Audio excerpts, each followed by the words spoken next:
Power cinema వచ్చే శుక్రవారం అంటే 12వ తారీఖు నాడు రిలీజ్ అవుతుంది. మాకు తెలియకుండా మాకు యాక్చువల్గా ఇది నాకు తెలిసి రెండోసారి మాకు ఎంత అన్యాయం చేయాలని ప్రయత్నించినా మాకు న్యాయమే జరుగుతుంది. గీతాంజలి విషయంలో కూడా అలాగే జరిగింది. ఆగస్టు 8 నాడు రిలీజ్ చేయాలనుకున్న సినిమా పోస్ట్పోన్ అయ్యి సెన్సార్ వాళ్ళ రూల్స్కి బలయ్యి అని మేము అనుకున్నాం. కానీ ఆగస్ట్ 9th ఆస్పీషియస్ డే నాడు సెకండ్ సాటర్డే నాడు రిలీజ్ అవడంతో ఇంకా పెద్ద ఘన విజయం అనుకున్న దాకా పెద్ద ఓపెనింగ్స్ వచ్చాయి.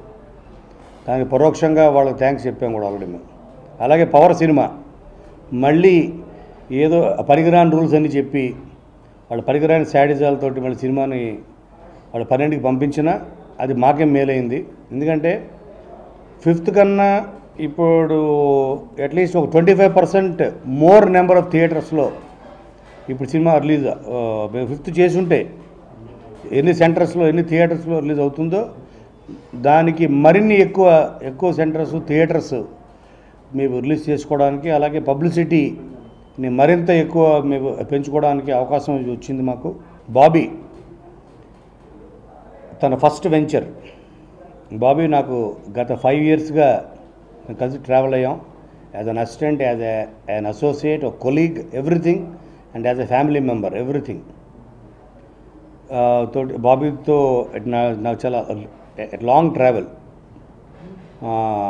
అంతకుముందు హరీష్ శంకర్ నాకు అసోసియేట్గా ఉన్నప్పుడు, నా అసిస్టెంట్ అయితే పనిచేసినప్పుడు దానికన్నా ఎక్కువ ట్రావెల్ బాబీతో అయ్యా. బాబీలో ఉన్న సెన్స్ ఆఫ్ హ్యూమర్ అంటే మనం ఎవరన్నా వ్యక్తితో ట్రావెల్ అవ్వాలంటే ఏదో విషయం సింక్ అవ్వాలి, మనకి వాళ్ళకి ఏదో ఒక మ్యాటర్లో కుదరాలి. సో బాబీకి 5 years ట్రావెల్ కారణం mother timing and sense of humour and టేస్ట్లు ఇవి కలవడం, ఒకరినొకరు కాంప్లిమెంట్ చేసుకోవడం. ఇది ఒక పవర్ ఆఫ్ అ రైటర్ని చూపించే సినిమా అవుతుంది. ఎందుకంటే ఒక రైటర్ డైరెక్టర్ అయితే నేను అంతకుముందు కూడా ఎన్నో సందర్భాల్లో చెప్పా, తను ఏదైతే విజువలైజ్ చేసుకుని రాసుకున్నాడో ఒక క్యారెక్టరైజేషన్ అవ్వచ్చు, కథ అవ్వచ్చు, ఒక సీన్ అవ్వచ్చు, ఒక ఎమోషన్ అవ్వచ్చు, సెంటిమెంట్ అవ్వచ్చు, హీరోయిజం అవ్వచ్చు, ఎనీథింగ్. ఒక రైటర్ ఊహించినదే డైరెక్టరు దాన్ని రీచ్ అవ్వడానికి మ్యాక్సిమం ట్రై చేస్తుంటారు. చాలా అతి కొద్ది మంది రైటర్స్ విజన్ని దాటి వెళ్ళి వాళ్ళ స్క్రీన్ మీద రైటర్ థాట్స్ని వాళ్ళు ప్రజెంట్ చేయగలుగుతారు. అది అతి కొద్ది మంది మాత్రమే. నేను ఎన్నో సందర్భాల్లో డిస్సాటిస్ఫై ఫీల్ అయినవి ఎన్నో సందర్భాలు అండి. ఒక 70% వచ్చి ఆగిపోయి, అరే మేము అనుకున్నది ఇంకా బెటర్గా వచ్చుంటే బాగుండేది, అది ఒక సీన్ అవ్వచ్చు. అలాంటిది ఒక రైటరే డైరెక్టర్ అయినప్పుడు అవుట్పుట్ 100% ఉంటుంది అని నేను బలంగా నమ్మేవాడిని. అలాగే డైరెక్టర్స్ అయిన వాళ్ళు ఒక తిరుపతి శ్రీనివాసు, ఒక కొరటాల శివ, వీళ్ళు అలాగే సక్సెస్ఫుల్ అయ్యారు. అలాగే బాబీ ఇప్పుడు తన ఫస్ట్ ఫిల్మ్ తోటే చాలా పెద్ద డైరెక్టర్స్ పక్కన స్థానం సంపాదించుకుంటాడని నాకు బలమైన నమ్మకం, విశ్వాసం. ఎందుకంటే సబ్జెక్ట్ కంటెంట్ అటువంటిది. తను ఫస్ట్ ఫిలింకి చాలా జాగ్రత్త, క్లవర్గా వేసుకున్నాడు. అందరినీ కవర్ చేశాడు, ఆల్ ఏరియా 360 degrees.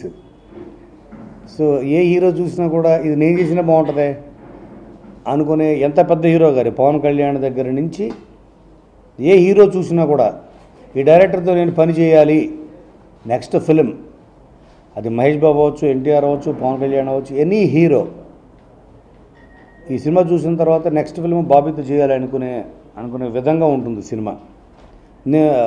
అయితే సినిమా హ్యూజ్ స్పాన్ ఉన్న ఫిలిం. నాకు స్క్రిప్ట్ వేసుకున్నప్పుడు ఇదేంటి ఎంత పెద్ద కుంపటి ఎందుకు పెట్టుకున్నాడు అనిపించింది. ఇదేంటే ఫస్ట్ ఫిల్మ్కి ఎవరైనా సింపుల్గా వచ్చిన కామెడీ, యాక్షన్ ఎంటర్టైనర్, చిన్న లైట్ హార్టెడ్గా ఒక లైటర్ వెయిన్లో వెళ్తారు కదా, నువ్వు ఎందుకు అసలు అంత పెద్ద అంటే ఒక రాజమౌళి కైండ్ ఆఫ్ ఫిల్మ్, అంత బిగ్ బాడీ, అంత పెద్ద బాడీని హ్యాండిల్ చేయడం అనేది చాలా కష్టం.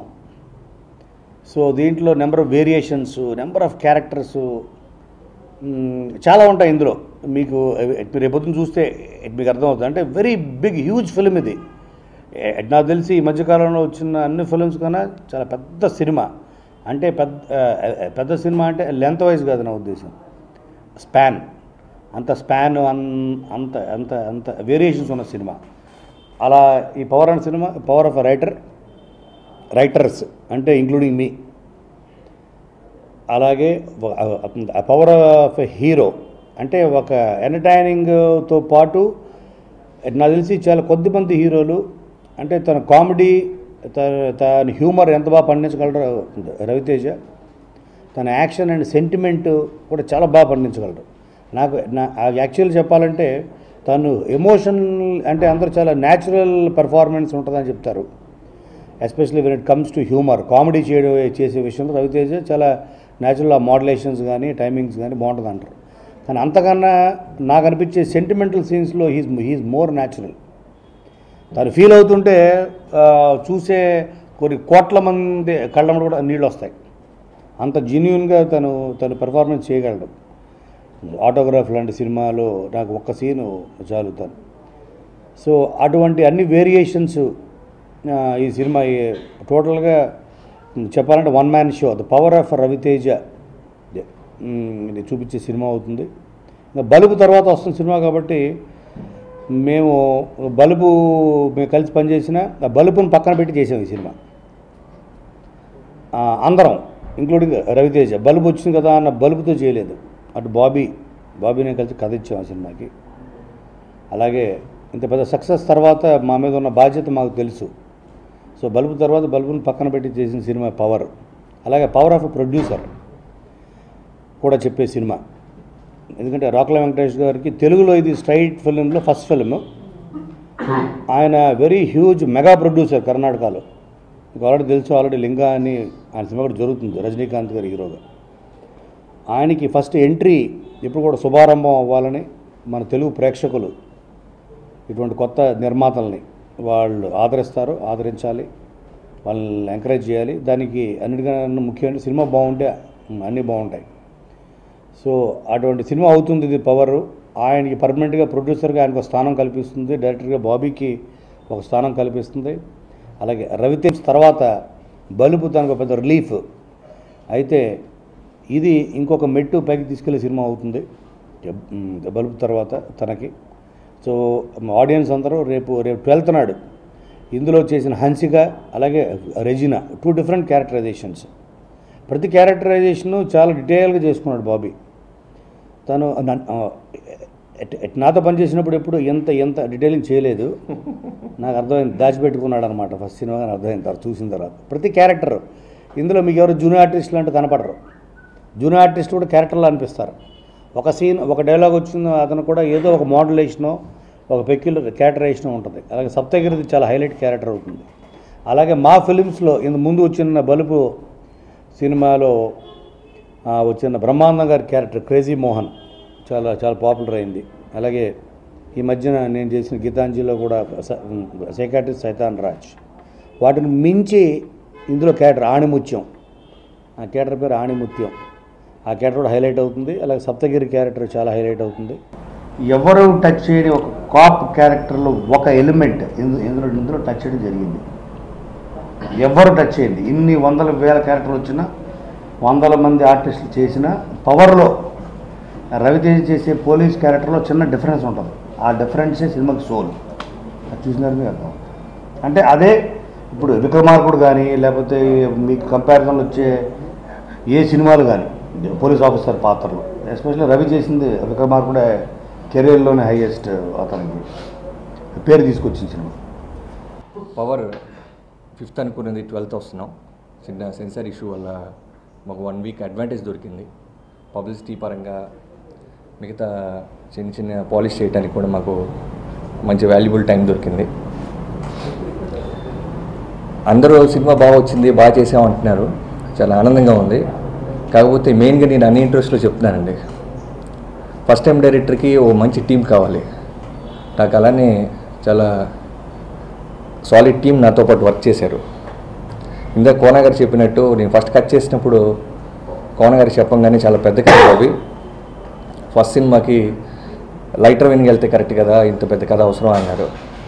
లేదు సార్, ఫస్ట్ టైం డైరెక్టర్గా మనకు ఒక నేమ్ రావాలంటే ఇలాంటివి చేయాలన్నాను. దానికి 100% సపోర్ట్ ఆయన ఇచ్చారు, ఇస్తానే ఉన్నారు. దాన్ని ఎంత సింప్లిఫై చేయాలో అంత సింప్లిఫై చేసాం.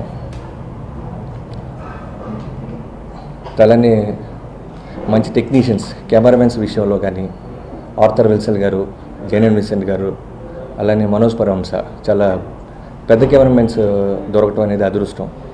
తర్వాత కొరియోగ్రఫీ రాజసుందరం గారు, ఆల్మోస్ట్ 4 సాంగ్స్ ఆయనే చేశారు, 1 సాంగ్ విష్ణుదేవ చేశారు. సో రాజసుందరం గారు కూడా ఆల్మోస్ట్ ఒక బ్రదర్ లాగా ట్రీట్ చేసి చాలా బాగా చేశారు. ఇకపోతే రవి గారి గురించి అన్ని ఇంటర్వ్యూస్లో చెప్తానే ఉన్నాను. రైటర్గా ఒక ప్రమోషన్ ఇచ్చారు, తర్వాత డైరెక్టర్గా అంతకంటే పెద్ద ప్రమోషన్ ఇచ్చారు. సో ఆయన ఇచ్చిన ఆ గిఫ్ట్ నేను ప్రాపర్గా యూజ్ చేసుకున్నాననే ఆనందంగా ఉంది. తర్వాత ప్రొడ్యూసర్ గారు 5th నుంచి 12th వెళ్ళినప్పుడు మేమందరం టెన్షన్ పడుతుంటే ఆయన చాలా ధైర్యంగా ఉన్నారు. ఎప్పుడు వస్తే ఏంటి బాబు, మన సినిమా మనం చూసుకున్నాం, సాలిడ్గా ఉంటుంది, నువ్వు అసలు టెన్షన్ పడకు అని పబ్లిసిటీలు అన్నీ ఆల్మోస్ట్ ఈ 1 వీక్ చాలా బాగా చేయబోతున్నారు. ఆడియో చాలా పెద్ద హిట్ అయింది. ఆల్మోస్ట్ ఆటోలు గీటోలు అన్నీ మొత్తం నోటంకి అనేది రవి గారు పడిన పాట చాలా పెద్ద హిట్ అయింది. అంటే మేబీ తమను ముందుగానే గెస్ట్ చేశాడు ఆ సాంగ్ పెద్ద హిట్ అవుద్దని, అందుకే రవి గారి చేత పాడిచ్చాడు. సాంగ్ చాలా పెద్ద హిట్ అయిందండి. ఎఫ్ఎంలో చూస్తే బద్మాష్ పిల్ల, నోటంకి, చంపేసింది ఈ 3 సాంగ్స్ ఆల్బంలో చాలా పెద్ద హిట్ అయింది. Thanks to Thaman.